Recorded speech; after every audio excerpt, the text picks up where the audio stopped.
Welcome back everyone, welcome to civil services study. Practice set number 203 पर आ जाइए। Focus करेंगे world geography के प्रश्नों पर। तो चलिए स्टार्ट करते हैं। प्लेलिस्ट इस टेस्ट सीरीज़ की बना रखी है, डिस्क्रिप्शन बॉक्स में उसका लिंक है, वहाँ पर आप टेस्ट नंबर 1 से लेकर 203 तक पहुँच सकते हो। तो प्रश्न क्रमांक संख्या 1 पर आ जाइए। निम्नलिखित में से सौरमंडल का सर्वाधिक गर्म ग्रह कौन सा है, बताइए। एक आसान सा प्रश्न। सौरमंडल का सर्वाधिक गर्म ग्रह मंगल, पृथ्वी, बुध, इन सब से कहीं ज़्यादा गर्म है शुक्र। ठीक है, तो सौरमंडल का सर्वाधिक गर्म ग्रह शुक्र है। इसका औसत तापमान है लगभग 475 डिग्री सेल्सियस। इतने टेम्परेचर में तो जीवन संभव है ही नहीं। ठीक है, इसलिए शुक्र के लिए जो है कोई भी मिशन नहीं ले जाते पृथ्वीवासी। क्वेश्चन नंबर 2 पर आ जाइए। निम्नलिखित में से किस एक को सांझ का तारा कहा जाता है? बुध, शुक्र, मंगल, शनि। सांझ का तारा, भोर का तारा, पृथ्वी की जुड़वा बहन, ये शुक्र ही है। तो देखिए, शुक्र को भोर का तारा के नाम से जाना जाता है, इसे सांझ का तारा के नाम से जाना जाता है। शुक्र सूर्य से दूसरा ग्रह है तथा चंद्रमा के बाद यह रात्रि में आकाश में सबसे अधिक चमकीला ग्रह है। समान आकार तथा द्रव्यमान के कारण इसको पृथ्वी की बहन या पृथ्वी की जुड़वा बहन के नाम से भी जाना जाता है। क्वेश्चन नंबर 3 पर आ जाइए। अगर सूर्य और पृथ्वी के बीच की दूरी 25% कम कर दी जाए, यानी कि 1/4 कम कर दी जाए, तो सबसे अधिक संभावना निम्नलिखित में से किस बात की होगी? पृथ्वी सूर्य में गिर जाएगी, पृथ्वी जलकर भस्म हो जाएगी, हमारे वर्ष की अवधि कम हो जाएगी, पृथ्वी आकाश में उड़ जाएगी, अंतरिक्ष में उड़ जाएगी। क्या होगा अगर पृथ्वी और सूर्य के बीच की दूरी 25% कम कर दी जाए तो? देखिए, इनमें से कुछ भी नहीं होगा। ना सूर्य में गिरेगी पृथ्वी, ना जलकर भस्म होगी, ना ही पृथ्वी अंतरिक्ष में उड़ेगी। चूँकि वायुमंडल है पृथ्वी के ऊपर, तो हमारे वर्ष की अवधि कम हो जाएगी। ठीक है, ऑप्शन नंबर सी है इसका आंसर। अगर 25% से 50% हो तब की कहानी कुछ और होगी, या 75% कम कर दी जाए। ठीक है, तो यदि पृथ्वी और सूर्य के बीच की दूरी 1/4 कम कर दी जाए तो सूर्य के चारों ओर घूमने वाले पृथ्वी की कक्षा छोटी हो जाएगी। फलस्वरूप क्या होगा? 365 का जो दिन है वो छोटा हो जाएगा। ठीक है, 365 दिन का जो वर्ष है वो छोटा हो जाएगा। क्वेश्चन नंबर 4 पर आ जाइए। पृथ्वी के परितः घूमने वाला जो कृत्रिम उपग्रह होता है, जो आर्टिफिशियल सैटेलाइट होता है, उसके बाहर से एक गेंद गिराई जाती है, कोई वस्तु गिराई जाती है, तब क्या होगा? मतलब मान लो पृथ्वी चक्कर लगा रही है सूर्य का, और वो कृत्रिम उपग्रह जो है वो भी चक्कर लगा रहा है। ठीक है, अब उस उपग्रह के बाहर एक गेंद गिराई गई या कोई पिंड गिराया गया, कोई वस्तु गिराई गई, तो क्या होगा? सूर्य पर चली जाएगी वो, या चंद्रमा पर चली जाएगी, या पृथ्वी पर गिरेगी, या पृथ्वी के परितः उपग्रह के समान आवर्तकाल के साथ उसी कक्षा में घूमती रहेगी?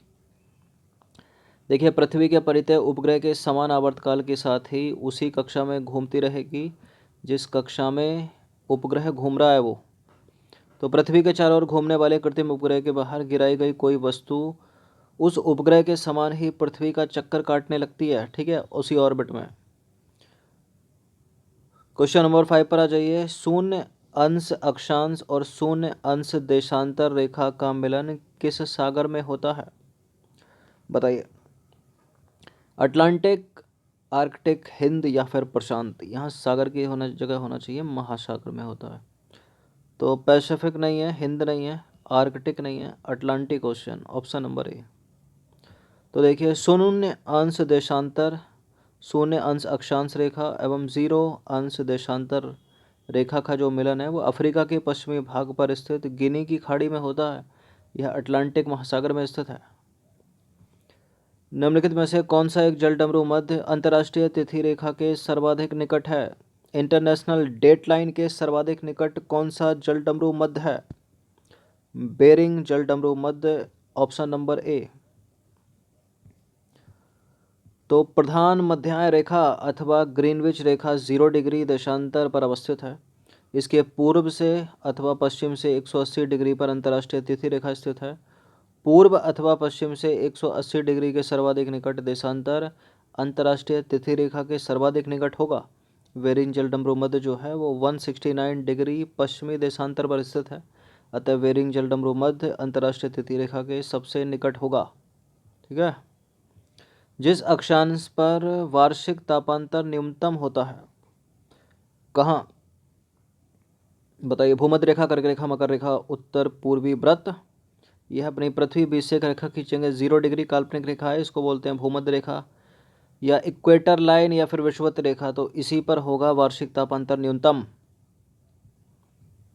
तो देखिए, विषुवत रेखा या भूमध्य रेखा पर वार्षिक तापांतर सबसे कम पाया जाता है। यहाँ लगभग वर्ष भर सूर्य की किरणें लंबवत पड़ने से उच्च एवं निम्न तापमान में ज़्यादा अंतर नहीं आ पाता। इन क्षेत्रों में कोई शीत ऋतु नहीं होती है। क्वेश्चन नंबर 8 पर आ जाइए। निम्नलिखित देशों पर विचार करना है अपने को। Australia, Namibia, Brazil, Chile. उपरोक्त में से किन किन से होकर मकर रेखा गुजरती है? देखिए, इंपॉर्टेंट है तीनों रेखाएं। पृथ्वी है अपनी बीच से 0 डिग्री, यह है इक्वेटर लाइन। ऊपर 23.5 डिग्री उत्तरी अक्षांश, यह है कर्क रेखा। और नीचे है 23.5 डिग्री दक्षिणी अक्षांश रेखा, यानी मकर रेखा इसको बोलते हैं। तो मकर रेखा हो गई, ये नीचे वाली कर्क हो गई, और यह हो गई बीच वाली इक्वेटर या फिर विषुवतीय रेखा या भूमध्य रेखा। किन किन देशों से होकर गुजरती है? मोस्ट इंपॉर्टेंट है, पीसीएस में पूछा जाता है हर साल कोई ना कोई प्रश्न। कर्क रेखा तो भारत से गुजर रही है, इक्वेटर भारत के नीचे से निकल रही है, क्योंकि भारत तो इसकी स्थिति यहाँ पर है ना। अब जो कर्क रेखा है, एक तो विश्व के देशों से गुजरती है, एक प्रश्न तो इसमें अलग से बनेगा, और भारत के अंदर से भी तो गुजर रही है ना, भारत के 8 राज्यों से होकर गुजर रही है कर्क रेखा। फिर नीचे मकर है, मकर कितने देशों से होकर गुजरती है? ठीक है, तो ऑस्ट्रेलिया से होकर गुजरती है, नामीबिया से होकर गुजरती है मकर रेखा, ब्राज़ील से होकर गुजरती है, चिली से होकर गुजरती है। इसके अलावा मोजाम्बिक होता है, उससे भी होकर गुजरती है। दक्षिण अफ्रीका होता है, उससे भी होकर गुजरती है। ऑस्ट्रेलिया से गुजरती है ना। न्यूजीलैंड से गुजरती है क्या? नहीं, न्यूजीलैंड थोड़ा नीचे रह जाता है। ऑस्ट्रेलिया के तो बिल्कुल बीचों बीच से काटती है, वो 2 पार्ट में डिवाइड करती है ऑस्ट्रेलिया को मकर रेखा।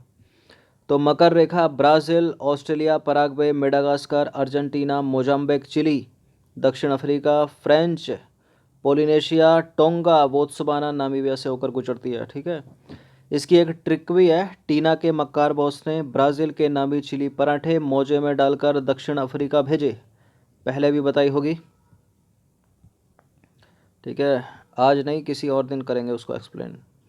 क्वेश्चन नंबर 9 पर आ जाइए। जब सूर्य की किरणें मकर रेखा पर लंबवत चमकती हैं, तब भारत में निम्नलिखित में से कौन सी घटना घटित होती है? जब सूर्य की किरणें मकर रेखा पर लंबवत चमकेगी, यानी 23.5 डिग्री दक्षिणी अक्षांश की बात हो रही है इसकी बात, तो उत्तर पश्चिम भारत में उच्च वायुदाब विकसित होता है। क्या होगा? उत्तर पश्चिम भारत में उच्च वायुदाब विकसित होगा। तो देखिए, सूर्य की किरणें मकर रेखा पर लंबवत 21 और 22 दिसंबर को चमकती हैं। इस दिन दक्षिणी गोलार्ध का सबसे बड़ा दिन होता है, और इस दौरान दक्षिणी गोलार्ध में निम्न वायुदाब अर्थात ग्रीष्म ऋतु होती है, और इस समय उत्तरी गोलार्ध में इसका उल्टा होता है, इसके विपरीत होता है। उत्तरी गोलार्ध में उच्च वायुदाब अर्थात शीत ऋतु होती है, क्योंकि कर्क रेखा पर सूर्य की किरणें तिरछी पड़ती हैं। कर्क रेखा भारत के लगभग मध्य से होकर गुजरती है, जिस तरह ऑस्ट्रेलिया के लगभग मध्य से होकर गुजरती है मकर रेखा। इसलिए इस दौरान उत्तर पश्चिम भारत में भी उच्च वायुदाब विकसित होता है। क्वेश्चन नंबर 10 पर आ जाइए। निम्न कालों में से किसे प्रायः लघु हिमकाल माना जाता है? कौन सी ईस्वी है लघु हिमकाल की? 750 से 850 ईस्वी, 950 से 1250, 1650 से 1870 ईस्वी, या फिर आज से लगभग 8,000 से 10,000 वर्ष पहले? उतना ज़्यादा नहीं है, 1350 से लगभग 1850 के बीच का समय है वो, लेकिन यहाँ सही उत्तर 1650 से 1870 लगाना होगा। तो देखिए, 1300 से 1870 ईस्वी के काल को प्रायः बोलते हैं लघु हिमकाल।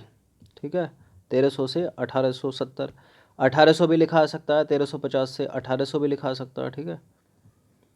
क्वेश्चन नंबर 11 पर आ जाइए। पृथ्वी पर मूलतः एक ही विशाल भूखंड था जिसे कहते हैं? देखिए, जब पृथ्वी की उत्पत्ति हुई तो पूरी पृथ्वी पे एक ही विशाल भूखंड था, उसका नाम क्या है? उसका नाम है पेंजिया। इस पेंजिया, मान लीजिए पूरा पेंजिया, ये पेंजिया के उत्तरी भाग को बोलते हैं लोरेंसिया, और इसके दक्षिणी पार्ट को बोलते हैं गोंडवाना लैंड। ठीक है। अब गोंडवाना लैंड में जितने महाद्वीप वो अलग हो गए, और ऊपर लोरेंसिया में जो है वो अलग हो गए, उससे भी प्रश्न बना लेते हैं। तो देखिए कार्बोनिफेरस युग था वो। कार्बोनिफेरस युग में समस्त स्थल भाग एक स्थल भाग के रूप में संलग्न था। इस स्थल पिंड का नामकरण पेंजिया किया गया, ठीक है। लेकिन धीरे धीरे क्या उल्का पिंड पृथ्वी पर गिरने लगे, फिर क्या हो गया, टकराए, डायनासोर खत्म हो गए उससे, ठीक है। और जो स्थल भाग था वो टूटने लगा, टूटा चटक गया, अलग अलग हो गया, ठीक है। और बीच में क्या गया, जो महासागर था उसका पानी घुस गया।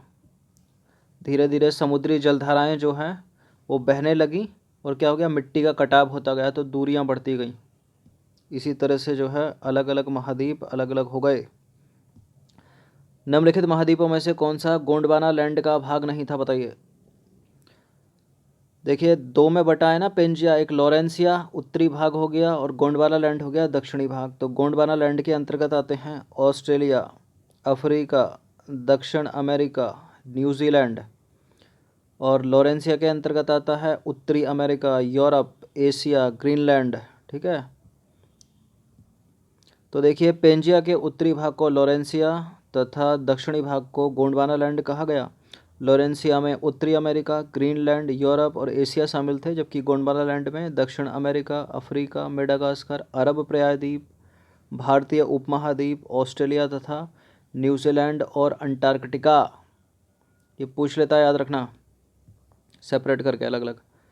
क्वेश्चन नंबर 13 पर आ जाइए। राजस्थान मरुस्थल अथवा थार मरुस्थल निम्नलिखित में से किसका विस्तार है? प्लायोसीन, पेलियोसीन, प्लास्टोसीन एवं अभिनव जमाव, या फिर ओलिगोसीन? जमाव है, जमाव, इसी का है प्लास्टोसीन एवं अभिनव जमाव का थार का मरुस्थल।